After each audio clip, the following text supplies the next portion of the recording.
अस्सलाम वालेकुम नाज़रीन, कैसे हैं आप सब लोग। उम्मीद है खैरियत से होंगे। नाज़रीन, आज का किस्सा शुरू करने से पहले अगर आप चैनल पर नए हैं तो चैनल को सब्सक्राइब कर लीजिए। मेरा नाम वासिफ रजा है। चलिए अब आज के किस्से की तरफ चलते हैं। नबी करीम सल्लल्लाहु ताला अलैहि वसल्लम के ज़माने की बात है कि मक्का में एक बेवा औरत रहा करती थी और उसका एक 7 या 8 साल का बेटा भी था। ये दोनों मुशरिकीन थे, मुसलमान नहीं थे। वो बेवा औरत बहुत ही मेहनत और मशक्कत करके अपने घर का निज़ाम चलाती थी। सुबह को घर से निकलती थी और शाम तक लोगों के घरों में काम करती थी। वहां से जो कुछ खाने पीने का सामान मिल जाता था वो शाम को घर लाकर अपने बेटे को खिला दिया करती थी।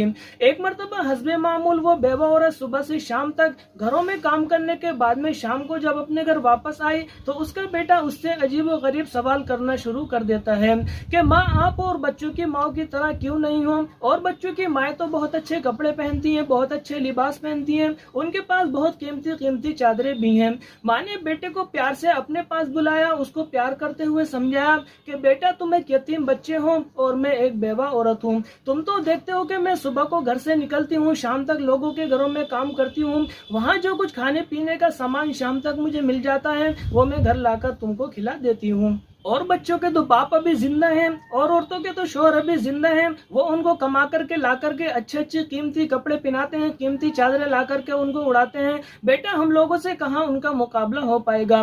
बेटे ने बातों ही बातों में अपनी माँ से कहा कि माँ, तुम्हारी चादर पुरानी होने लगी है, ये चादर अब फटने लगी है, मैं अब तुम्हारे लिए एक नई चादर लेकर के आऊंगा। माँ ने बेटे से ताज्जुब से कहा कि बेटा, तुम तो अभी कमाते भी नहीं हो, मेरे लिए चादर कहाँ से लाओगे? बेटे ने माँ से कहा कि माँ, मैंने अपने चचा का पता निकाल लिया है, वो कहाँ पर रहते हैं, मैं अपने चचा के पास जाऊंगा और उनसे तुम्हारे लिए एक चादर लेकर के आऊंगा।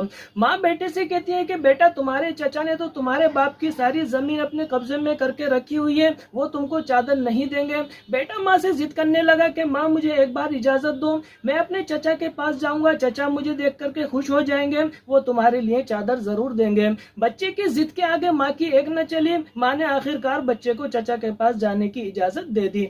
एक दिन उस बेवा औरत ने सुबह सुबह अपने बच्चे को नहलाया धुलाया, अच्छे कपड़े पहनाकर तैयार किया और चचा की तरफ बच्चे को रवाना कर दिया।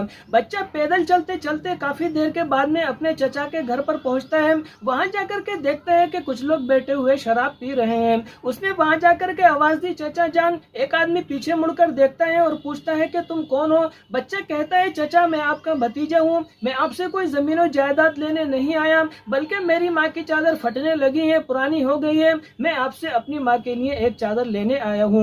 बच्चे का चचा पहले से ही शराब के नशे में था। उसने बच्चे को अपने पास बुलाया और उसको मारने पीटने लगा। इतना मारा, इतना पीटा कि बच्चे के कपड़े खून से तर हो गए और उसको धक्का दे करके वहां से भगा दिया।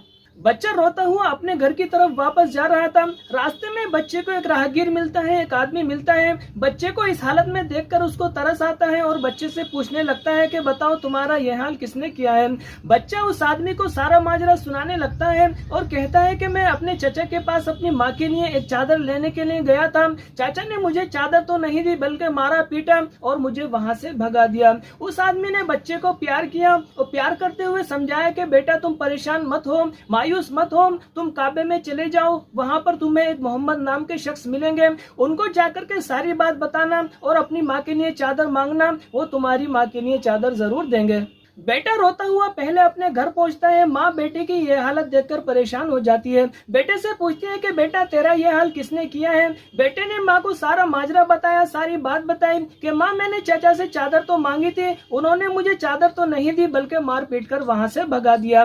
माँ ने बेटे से कहा कि बेटा, मैंने तुझे पहले ही समझाया था कि तेरा चाचा बहुत जालिम आदमी है, वो तेरे बाप की जमीन पर भी कब्जा किए हुए बेटा है, वो तुझे चादर नहीं देगा। बेटे ने माँ से बातों बातों में कहा कि माँ, जब मैं वहां से वापस आ रहा था मुझे रास्ते में एक आदमी मिला था, उसने मुझसे सारा माजरा पूछा, मैंने उसको सारी बात बताई। उसने मुझे तसल्ली देते हुए कहा कि तुम काबा में चले जाओ, वहां पर एक शख्स मिलेंगे, उनको सारी बातें सुनाना, उनको अपनी माँ के हालात बताना, वो तुम्हारी माँ के लिए चादर जरूर देंगे। माँ ने बेटे से पूछा, आखिर वो कौन है, उनका नाम क्या है? बेटे ने माँ से कहा, माँ, उनका नाम मोहम्मद है। जैसे ही माँ ने अपने बेटे की जबान से मोहम्मद नाम सुना, बच्चे को पीछे धक्का दिया और उससे कहा कि खबरदार, आज के बाद तेरी जबान पर उस जादूगर का नाम आया तो।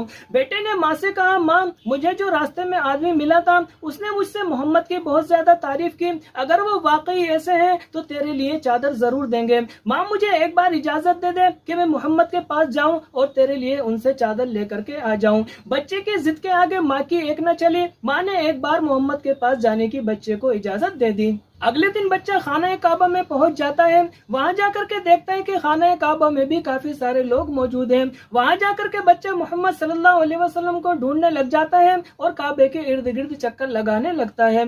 थोड़ी देर चक्कर लगाने के बाद में बच्चे की नजर एक नूरानी चेहरे पर पड़ती है। बच्चा समझ जाता है कि यही मोहम्मद है। बच्चा पीछे से जाकर उनके कांधे पे हाथ रख करके पूछता है कि क्या आपका नाम मोहम्मद है? मोहम्मद सल्लल्लाहु अलैहि वसल्लम ने पीछे मुड़कर उस बच्चे की तरफ देखा और जवाब दिया कि हाँ, मेरा नाम ही मोहम्मद है। बताओ कहाँ से आए हो और किस लिए आए हो? बच्चे ने मोहम्मद सल्लल्लाहु अलैहि वसल्लम को सारा माजरा सुनाया और उनसे कहा कि मैं एक यतीम बच्चा हूँ, मेरी माँ के पास एक फटी पुरानी चादर है, मैं अपनी माँ के लिए आपके पास एक चादर लेने के लिए आया हूँ।